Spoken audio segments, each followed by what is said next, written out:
हम विजय लक्ष्मी मिश्रा सबके गोर लगै छी।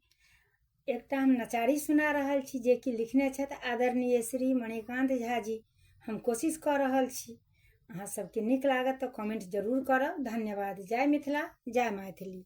जायबे शंकरी के दरबारी लका गंगा जल के भार, बाबा भेटथिन अपने मंदिरिया में।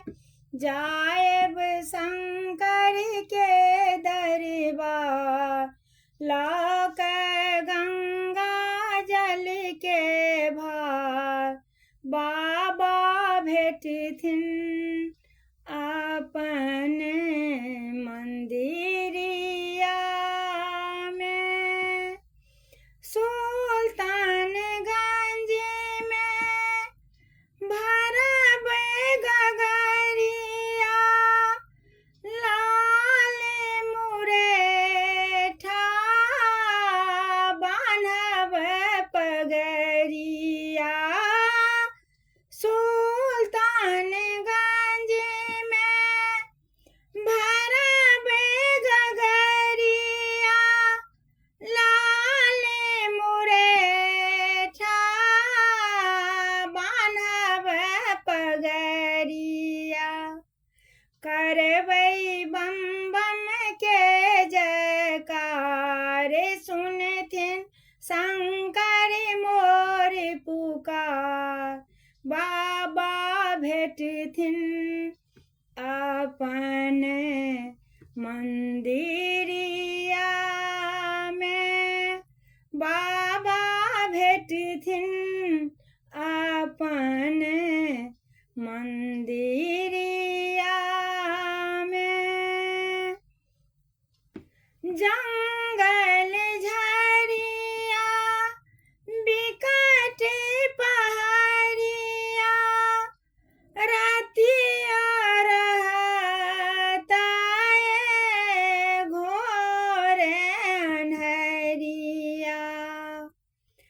तैयो चलबै झटकारी, जेबन शंभू के दुआर, बाबा भेटथिन अपने मंदिरिया में। बाबा भेटथिन अपने मंदिरिया में। जायब शंकर के दरबारी लक गंगा जल के भार, बाबा भेटथिन अपने मंदिरिया में। अक्षत चानन फूल चढ़े बने, मणिकांत लिखल गीत सुने बने।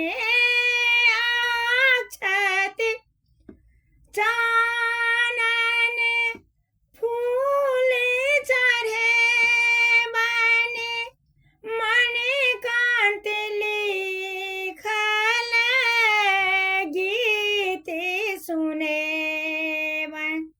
सुनथिन त्रिभुवनपति सरकार, करथिन दुखिया